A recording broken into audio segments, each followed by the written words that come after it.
Hello, my name is Annie. In this presentation, I will introduce you the question, what is our global language? I will use a textbook reference as well as contemporary examples to show you how our global language has evolved. First of all, let's think about the question, what is language? For me, I think language is trying to express meanings around one community and let everyone around us to understand what we trying to express. As for humans, I think human knows language since we were born. Even though we didn't know how to speak, but we know how to express ourselves. For instance, we know how to cry. We use cry to express our uncomfortable feelings. For another example, baby knows to use fingers, point to the objects they want to grab or they want to eat. Therefore, language means to express your meanings to the people around you and let everyone understand what you are trying to express.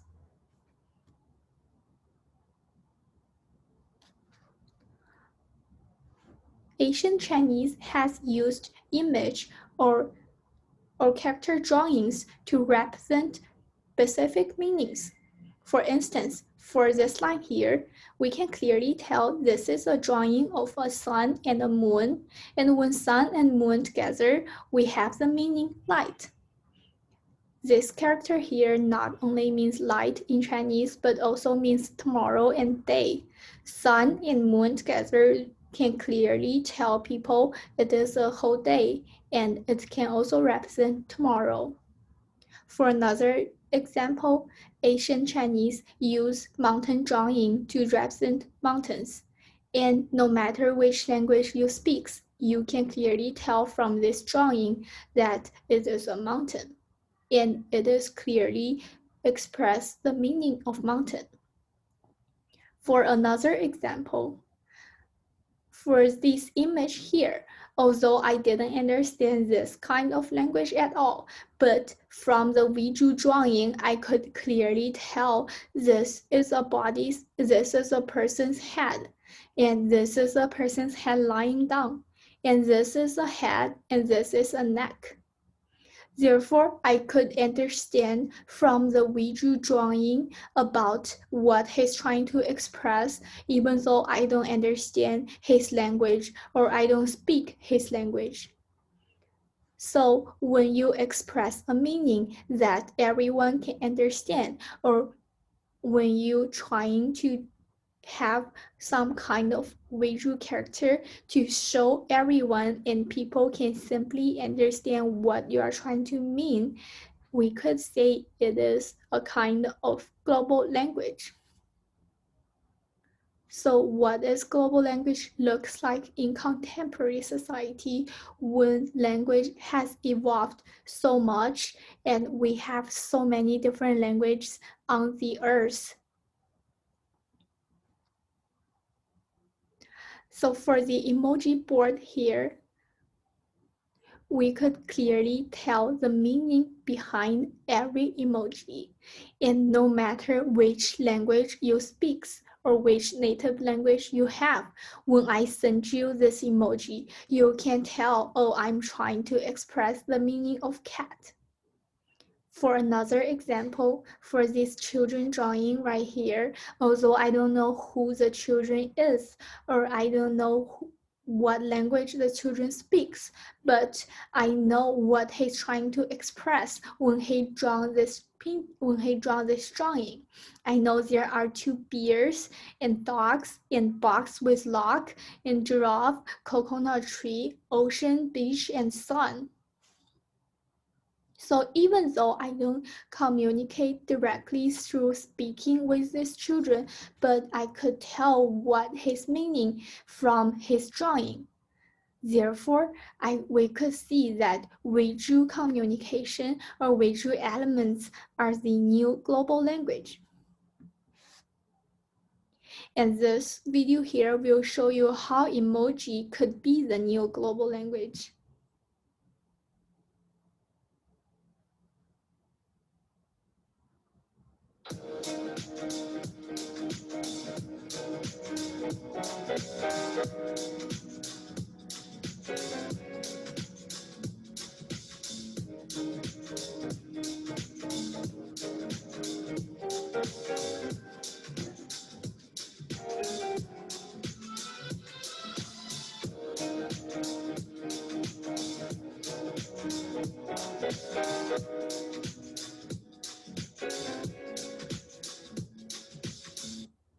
So from this video, we could see that emoji can communicate to different people, and different people with different background, different people that speaks different languages. Same emoji is expressing the same meaning to different people globally. Therefore, we could say that emoji is a new global language, and emoji is the kind of visual communication. So we come to the conclusion that visual language communicates to all people globally, that visual language can represent a lot, and people can understand the same meaning from the same visual characters, such as emoji. However, is all visual language communicates to all people globally? Is visual language generally a global language? For this picture here, it is a mural done by Brian.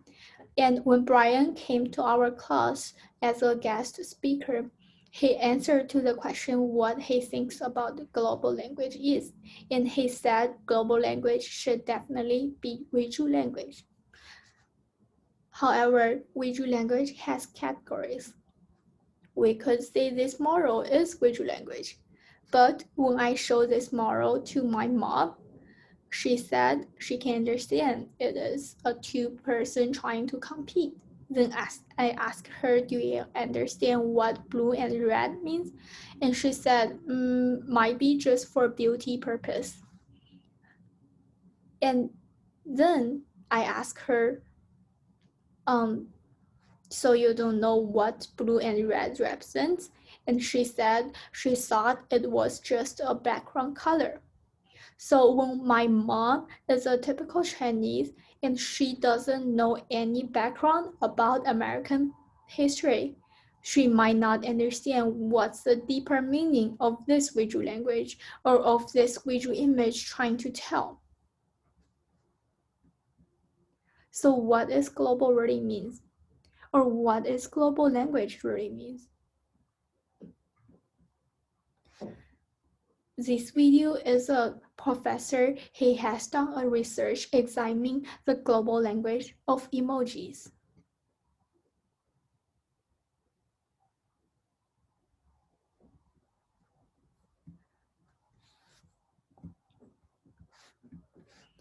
And he introduced when we design for a global language or when we design an emoji for global people, we should research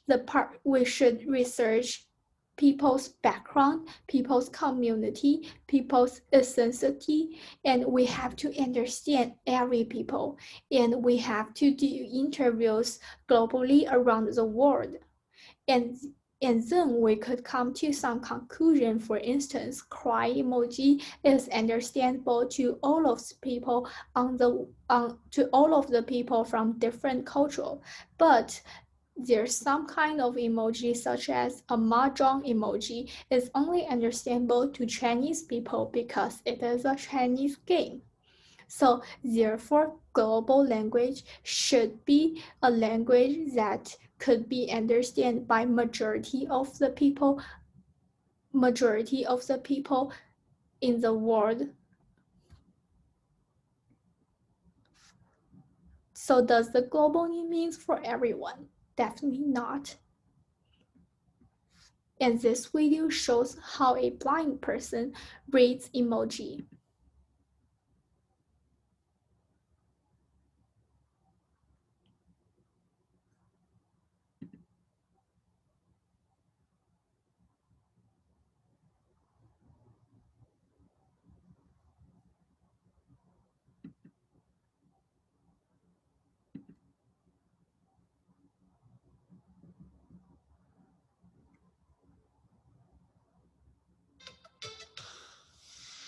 Hello everybody, my name is Stephen Morris and I'm the Accessibility Coordinator at SANS. As it's World Emoji Day today, we thought it would be a good opportunity to be informed. I'm going to swipe with my finger along the categories at the bottom of the screen, which is where the different categories of emoji are.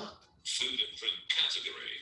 So I don't think I'm going to find the calendar in the food and drink category. Animals and nature category. Or in the animals and nature category. Activity category. Travel and places objects category. So Radio button. I think we will go with object. Selected. Objects category. And Radio button. I won't speak, but I will swipe through the emojis in this category and hopefully you'll be able to hear how VoiceOver describes those emojis. And hopefully I will find the calendar emoji. Objects. Minidisc. 842. That's very retro. Floppy disk. 843. That's positively 90s. CD. 844. DVD. Videotape. Camera. 800. So from this video, we could tell this blind person has a hard time to find the emoji and he has to listen to the emoji's word. So he could not really read an emoji directly. Persons. Therefore, what does global means? Does global still means for everyone? I think global means community. And when we design a global language, we are designing for majority of people, and we are trying to design for a community or trying to let a whole community to understand. And here, global language, we are trying to let the global community understand, but the majority of the people on this global community. And that's all my presentation. Here's my bibliography. Thank you.